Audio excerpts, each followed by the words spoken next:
Assalamualaikum warahmatullahi wabarakatuh. Eh, Oke, pada sesi ini Ibu akan langsung saja ya ke materi, lebih ke review ya, review materi arsitektur protokol komunikasi data. Kalau minggu lalu kita sudah membahas komunikasi data ya, harapannya Anda benar-benar pelajari sehingga dalam kuis evaluasi hari ini Anda bisa menjawab dengan benar ya dari hasil belajarnya. Ini adalah materi minggu lalu yang sudah Ibu berikan. Nah, mungkin Ibu akan sedikit mereview ya terkait penjelasan yang terkait apa itu namanya materi yang membutuhkan sedikit penjelasan untuk arsitektur protokol. Nah, berbicara terkait protokol jaringan. Nah, protokol jaringan itu apa sih ya? Sesuai dengan namanya, yaitu di dalam jaringan itu membutuhkan sebuah protokol ya kan. Kalau Anda sering mendengar ya kan, ketika upacara ada protokolernya dan lain sebagainya. Itu apa sih? Itu kan. Jadi protokol jaringan itu adalah seperangkat kesepakatan atau aturan ya yang mengatur format, bentuk, aksi yang perlu dilakukan terhadap suatu pesan. Jadi kalau bisa saya sederhanakan, protokol jaringan itu ya bagaimana sih langkah-langkah dan aturan ketika kita ingin mengirimkan data dari satu komputer ke komputer lain, dari satu media ke media lain. Jadi seperti itu. Nah, protokolnya itu seperti apa gitu kan? Nah, itu akan berbeda ketika di jaringan ya. Nah, kalau sebenarnya kalau kita melihat ya, kalau kita merasakan mungkin ketika kita mengirimkan data terasa sangat cepat ya. Mungkin sekarang dalam hitungan detik data yang kita kirimkan bisa sampai ya kan. Tapi sebenarnya apa sih yang terjadi dalam jaringan tersebut, bahwa dia mengalami proses yang sangat panjang gitu kan, ketika dua komputer atau lebih bertukar informasi. Jadi prosesnya itu ada 5 ya, bisa dijadikan 5. Yang pertama, informasi itu diolah menjadi sebuah data. Kemudian data diolah menjadi sebuah segmen-segmen. Jadi kalau kemarin kita sudah berbicara terkait komunikasi data, di sana Ibu memberikan materi terkait pengiriman teks, video, audio gitu kan, gambar. Nah, mirip seperti itu. Jadi sesuatu yang besar kita ubah menjadi sesuatu yang lebih kecil-kecil atau bentuk yang lebih bisa dipahami oleh penerimanya gitu kan, supaya itu sampai gitu kan. Jadi yang kedua itu data diolah menjadi segmen-segmen. Nah, segmen-segmen ini tentunya yang dipahami oleh lapisan tersebut ya kan, lapisan kedua. Kemudian dari segmen itu diolah menjadi paket ya kan. Kemudian paket menjadi frame. Nah, frame itu nanti akan menjadi bit. Nah, si bit ini, kode bit ya, biner ya, yang dapat dikirimkan lewat kabel jaringan untuk disampaikan ke komputer lain. Kan kalau dianalogikan di komunikasi data kemarin itu kan bit-bit ya, nilai bit yang melewati kabel jaringannya ya kan. Nah, kira-kira seperti itu. Jadi sebelum melewati kabel jaringan itu, nah prosesnya ada 5 ini nih yang harus ini ya, proses konversinya lah ya, ibaratnya seperti itu. Nah, untuk kasus transfer data gitu kan, nah yang pertama, sebuah sumber ya, sumber itu mengaktifkan jalur komunikasi data secara langsung atau memberitahu jaringan komunikasi tentang sistem tujuan ya, tentang informasi sistem tujuan. Terus sumber juga harus memastikan bahwa sistem tujuan itu siap menerima data. Itu yang ini ya, ketika akan melakukan transfer data. Nah, aplikasi transfer data pada sistem sumber itu harus memastikan program pengelola berkas pada sistem tujuan untuk siap untuk menerima dan menyimpan sesuai dengan pengguna bersangkutan. Kalau formatnya berbeda, itu perlu ada operasi penerjemahan format sehingga ketika data dikirim di setiap lapisan tuh bisa dipahami gitu kan. Kalau misalkan format berbeda ya harus disesuaikan supaya bisa diterima. Nah, mungkin saya langsung ke ini ya, arsitektur protokol sederhananya. Kalau kita melihat ya, sederhananya komputer itu arsitekturnya itu ada file transfer, ada communication service, sama network access. Jadi ada 3 itu yang semua komputer baik XY itu punya, sehingga nanti akan ada proses convert di sini ya, menjadi informasi yang bisa kita terima, dan itu melewati sebuah jaringan komunikasi.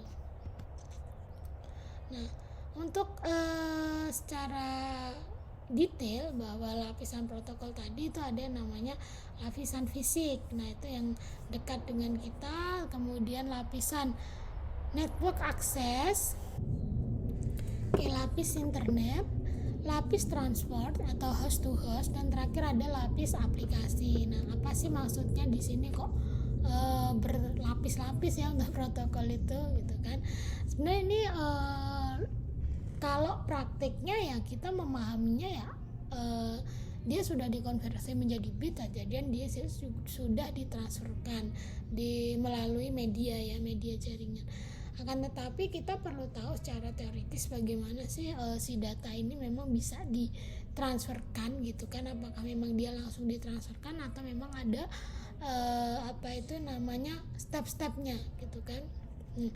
Untuk lapis fisik sendiri itu kaitannya dengan antarmuka fisik. Jadi yang kita ini ya, yang berdekatan dengan kita, baik perangkat maupun medium ya. Kalau contohnya sih kayak komputer, jaringan tuh lapisan fisik yang terlihat. Nah, kalau fokus pada karakteristik media transmisi, tingkat sinyal transmisi itu banyak, ada koneksi kabel, bit kabel, impedensi, alokasi spektrum, dan lain sebagainya.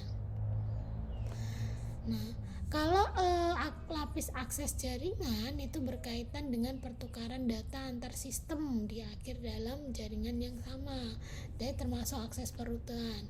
Yang di sini apa yang dilakukan di sini, ya sumber harus mengirimkan data ya kan sesuai alamat. Sumber dapat mengajukan layanan khusus gitu kan. Nah, kalau di sini terdapat standar yang berbeda tergantung dari jenis jaringannya ya kan, ada circuit switching atau paket switching gitu kan. Nah, terus contohnya apa? Di sini ada frame relay dan Ethernet gitu kan. Nah, untuk lapis internet sendiri fungsinya itu untuk routing ya, routing di banyak jaringan. Jadi bertugas memposisikan bahwa si paket tersebut akan dikirim ke alamat yang benar gitu kan, di alamat yang benar. Nah, internet sendiri untuk lapisan ini itu digunakan pada sistem yang terhubung ke jaringan yang berbeda. Router digunakan untuk menghubungkan dua jaringan yang berbeda dan meneruskan data antar dua jaringan tersebut. Nah, di lapisan transport ini yang mungkin nanti akan sedikit berbeda ya, karena memang ada jenis protokol yang berbeda pula. Jadi lapis transport ini ya lapis yang digunakan oleh semua aplikasi gitu kan. Nah, contohnya protokol yang paling umum digunakan adalah TCP/IP ya, mungkin ada sering dengar ya TCP/IP. Nah, itu adalah contoh protokol yang umum digunakan. Ada satu lagi itu OSI ya, OSI layer. Nah, kalau lapis aplikasi sesuai dengan namanya, dia menyediakan dukungan untuk aplikasi yang digunakan oleh pengguna. Nah, itu tadi simpelnya. Nah, sekarang kita ke dua model protokol ya kan yang sering diterapkan atau sering dipakai pada jaringan ya, sebuah jaringan. Oke, ada dua model, yaitu model OSI ya kan. Terus yang kedua adalah model TCP/IP gitu kan. Nah, apa itu? Untuk model OSI sendiri itu merupakan standar de jure, yaitu standar yang diakui oleh internasional ya, yaitu internasional ISO ya, yang ada badan hukumnya. Ya, ini lebih kepada teori ya, lebih ke teoritis ya untuk model jaringan OSI ini untuk model jaringan OSI ini sendiri ya. Jadi lebih bagaimana mengedukasi bagaimana sih terkirimnya sebuah paket itu gitu kan. Nah, Kemudian untuk model TCP/IP Transfer Control Protocol ya, Internet Protocol, yaitu standar yang banyak dipakai oleh masyarakat. Nah, ini yang memang sudah common ya dipakai dan dia merupakan standar de facto.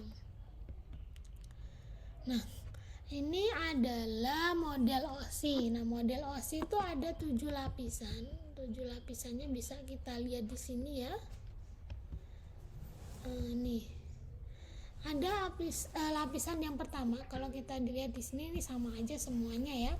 Ini hanya risam saja, ada physical, ada data link, ada network, ada transport, session, presentation, application. Jadi ada 7 dan setiap komputer tuh pasti punya ini. Jadi sebelum jadi bit itu dan dikirimkan melalui media, dia akan melewati ini semua.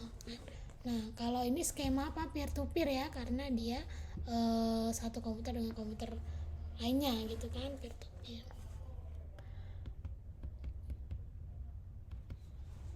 Nah, 7 lapisan itu yang pertama, kalau kita bahas dari atas ya, itu ada lapisan aplikasi atau application layer. Jadi lapisan itu lapisan yang paling dekat dengan user. Nah, lapisan yang dekat dengan user pasti mempunyai tampilan atau mempunyai ini ya perintah sesuai dengan yang dipahami oleh user gitu kan. Jadi lapisan ini memberikan layanan ke jaringan komputer dan mengadakan komunikasi ke program ya. Contoh, saat kita menjalankan program aplikasi, browser ke internet, mengirim email, proses ini bekerja pada lapisan aplikasi. Jadi yang bisa dipahami oleh user lah ya. Gitu. Terus kemudian presentation layer. Nah, presentation layer ini isinya apa? Jadi dia lapisan yang bertanggung jawab untuk menampilkan teks dan grafis. Ya. Lapisan ini memberikan layanan konversi, konversi data ya, baik itu JPG, terus kemudian enkripsi data pun juga bisa, JPG, video dan lain sebagainya, itu di presentation layer ya. The keywordnya itu adalah layanan untuk konversi, sintak, format dan enkripsi data. Jadi di situ ya, semua dilayani di sana. Kemudian terakhir ada session layer, di mana session layer ini adalah kalau kalian sering membuka ya session gitu kan, pasti entah itu di HP, di laptop pasti lebih sering dengar ya session layer. Jadi lapisan ini membuka, mengatur, menutup session antar aplikasi-aplikasi. Nah, lapisan ini juga menentukan apakah informasi yang diminta oleh pemakai itu berasal dari komputer lokal atau komputer lain dalam jaringan gitu kan. Nah, jika informasi berasal dari komputer lain, maka lapisan session akan memulai koneksi ke jaringan. Biasanya session juga ada timingnya ya, di mana dia menutupnya, membukanya. Nah, itu semua diatur. Nah, lapisan transport ya, di lapisan transport ini, jadi dia harus memastikan ya bahwa sumber sama tujuan itu sudah terhubung ya kan, dan siap dilalui data. Nah, pada lapisan ini juga data itu diubah menjadi segmen. Kalau tadi Ibu sudah ini kan berikan contoh perubahan-perubahan data ya, jadi data sudah menjadi segmen. Kemudian lanjut ke network layer. Nah, network layer ini data ya kan, atau segmen itu dia sudah berubah menjadi sebuah paket. Nah, router bekerjanya di lapisan network ini, dia akan mengalamatkan paket-paketnya sesuai dengan alamat yang diberikan gitu kan. Nah, itu network. Next ada lapisan data link. Nah, di data link layer ini menyediakan fasilitas pesawatnya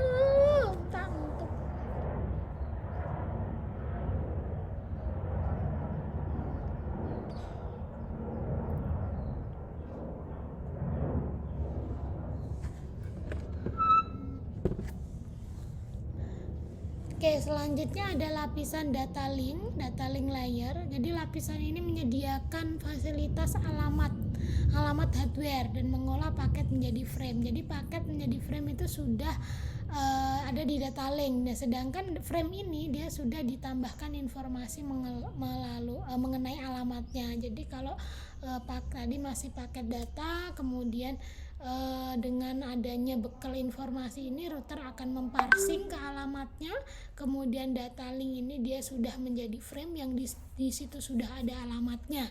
Lalu dia akan ke physical layer. Nah, physical layer ini dia lapisan yang menentukan spesifikasi koneksi fisik jaringan seperti tipe kabel, tipe konektor. Nah, di sini transmisi biner akan dilakukan ya. Di sini hub dan repeater bekerja pada lapisan fisik untuk berkomunikasi dengan media jaringan yang dipakai.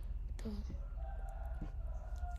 Kalau kita lihat di sini ya, ini ada risomnya. Jadi di sini application itu ada data, presentation data, session itu masih data ya. Di sini ada segmen, kemudian sudah berubah paket di network ya kan. Di sini router akan mengalamatkan ya kan. Ada frame, kemudian bits. Oke, next kita lanjut ke materi berikutnya ya, ke TCP/IP model. Kalau kita bandingkan dengan yang sebelumnya yang masih model, ini akan sedikit berbeda ya. Kalau kalian lihat di sini, nah di sini ada application, presentation, dan session. Kalau di TCP model dia lebih simple ya. Untuk layernya dia hanya ada 4 layer. Tapi sebenarnya kalau kita lihat nanti ke dalamnya itu akan sama ya, untuk tugasnya ya kurang lebih sama. Jadi nanti kalau kalian lihat di sini, kenapa sih orang lebih banyak pakai yang TCP/IP model? Ya mungkin karena kemudahannya ya, lebih kepada kemudahan.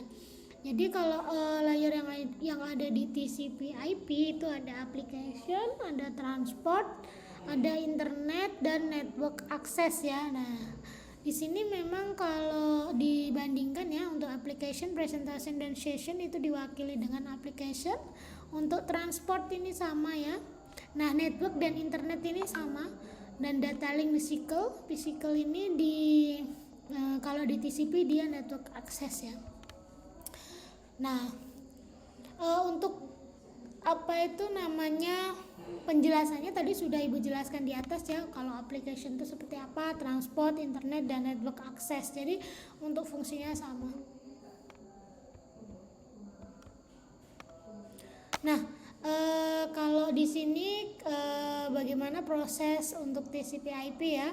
Jadi sama seperti yang OSI ya, bahwa application layer itu langsung bersentuhan dengan user, di mana dia akan ada data yang dikirimkan. Nah, kemudian di transport layer itu masih berupa data ya kan, sampai network layer. Nah, di sini ada data link layer itu berupa frame yang nanti akan konversi menjadi bits ya sebelum dia dikirim melalui media transmisi.